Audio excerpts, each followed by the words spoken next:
Early Riser by Jasper Fforde. This is 400-page book. It is a mix of Ice Age, Inception, and Knives Out. Those three movies. It really is a fun mystery, but set in the UK, specifically Wales. It's an alternate history in which there is an ice age and humans hibernate for most of winter. So, satirical, very lots of dualities. Jasper Fforde is very formal author. Can have lots of dualities and some poeticness at times. So the ice age is happening, and since people hibernate, they have to bulk up on calories to make it through the winter.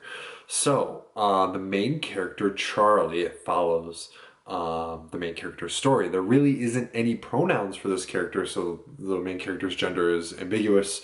But raised in a foster home environment and finally finds a way to get out in that he joins the Winter Consul. So they're kind of like the police force, and their goal is to ensure the sleeping population wakes up in springtime. They call it spring rise. And so there is a number of support personnel that are awake during winter, and they are the Winter Consuls, of course, the police force. There's porters who handle the dormitoriums. It's just like a giant apartment rise with everything you could think of that you need, sitting on top of a small nuclear reactor for heat and electricity, all that stuff. So the porter manages that building, and also feeds the population that is awake during, that hasn't fallen asleep yet. There's footmen who are kind of like the catch-all be-all, can get you what you need for a price, all that good stuff. There's the WOMADs, the winter nomads. They are thought to be, wanderers who don't hibernate, and so they're just kind of wandering around out there. And then there's the villains. These are the previous government, the aristocracy. They didn't, come out on top, and they are, kind of pushed to the side, but they have, the standard domestic household when you think of like Downton Abbey, that kind of thing. And so they collect stamps, but also like kind of raid the food stores of the common people, the standard government there. So anyways, there's a number of different groups, and all tied together is Hybertech. They are the I don't want to say villain, but they are the big giant corporation here, and they provide Morphinex or something like that. I don't know. Anyways, it's a drug that helps you go to sleep and stay asleep for the winter. And one of the side effects is, one in however many thousands of people wake up, but they're not like they don't regain full brain function. And so they become a night walker. They can walk, they can mumble a little bit, they can do very specific skills. Some can juggle, some can play an instrument, that kind of thing, but they're not a fully functional human being. So Hybertech takes those and redeploys them for the specific jobs and skills.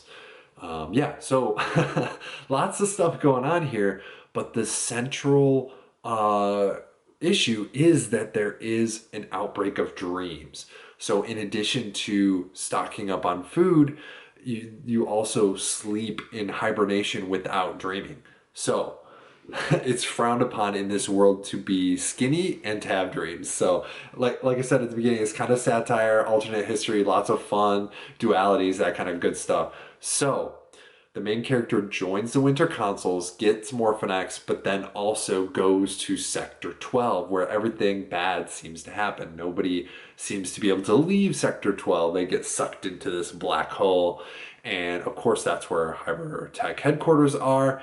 And so they go about looking for this viral dream about the Blue Buick. He actually stumbles across the Blue Buick in real life and is totally mixed up, right? What is real life? What is dream? He actually experiences the viral dream, all that good stuff.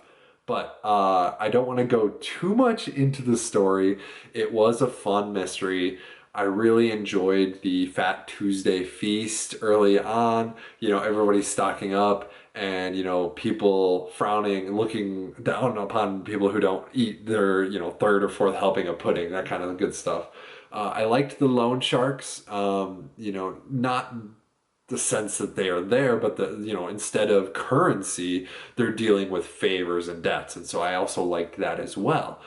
In the winter, the, you know, money doesn't mean a whole lot because there isn't, you know, the banks aren't open, all that good stuff. So they deal in favors, and then a debt is like the next level. So you know, doing favors for each other. So that was kind of cool. Dreaming's frowned upon. I already mentioned that. And another thing I liked is because it's so cold, it's like below zero most of the time.